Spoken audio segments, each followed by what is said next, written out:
right, class, hope you've all had a really, really lovely week. I've loved learning all about you on your Padlet page this week, part of the home learning. So keep posting if you think there's anything else I need to learn about you before you come to Green class in September. Now, I thought today I'd read for you The Snail and the Whale by Julia Donaldson. You might have read this one before. This is the tale of a tiny snail and a great big grey-blue humpback whale. This is a rock as black as soot, and this is a snail with an itchy foot. The sea snail slithered all over the rock and gazed at the sea and the ships in the dock. And as she gazed, she sniffed and sighed. The sea is deep and the world is wide. How I long to sail, said the tiny snail.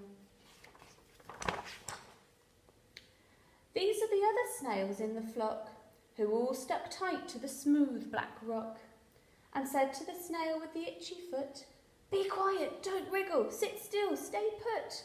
But the tiny sea snail sighed and sniffed, then cried, "I've got it, I'll hitch a lift." This is the trail of the tiny snail, a silvery trail that looped and curled and said, "Lift wanted around the world."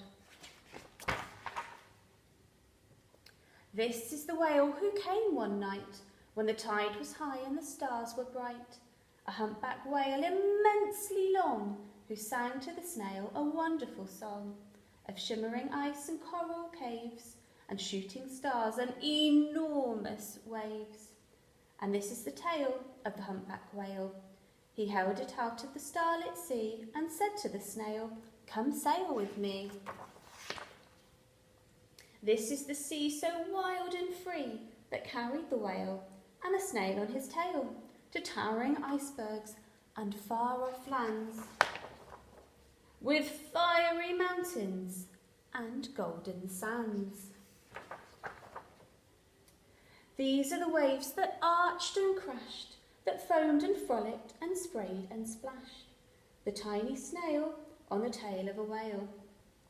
These are the caves beneath the waves, where stripy fish and feathery fins and sharks with hideous toothy grins swam around the whale and the snail on his tail.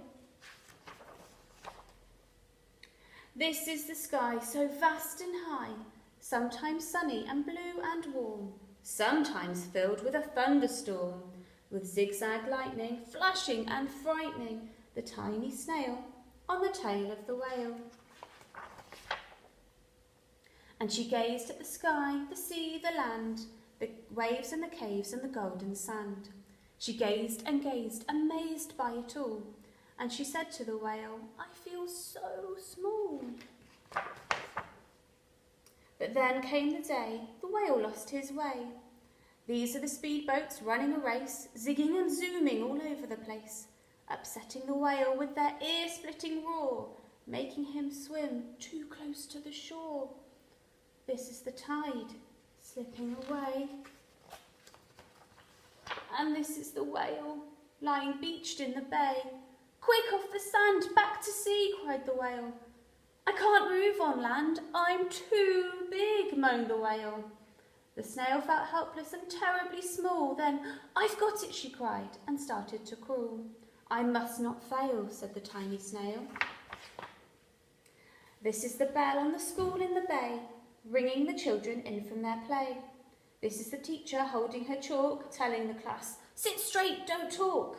This is the board, as black as soot. And this is the snail with the itchy foot. "A snail, a snail!" The teacher turns pale. "Look," say the children, "it's leaving a trail." This is the trail of the tiny snail, a silvery trail saying, "Save the whale."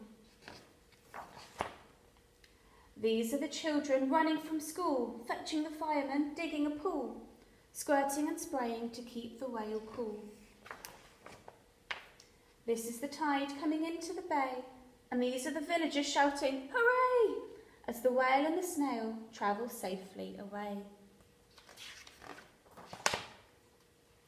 Back to the dock and the flock on the rock, who said, "How time's flown, and haven't you grown?"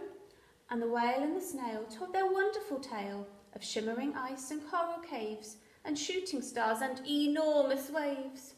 and of how the snail, so small and frail, with her looping, curling, silvery trail, saved the life of the humpback whale. Then the humpback whale held out his tail, and on crawled snail after snail after snail. And they sang to the sea as they all set sail on the tail of the grey-blue humpback whale.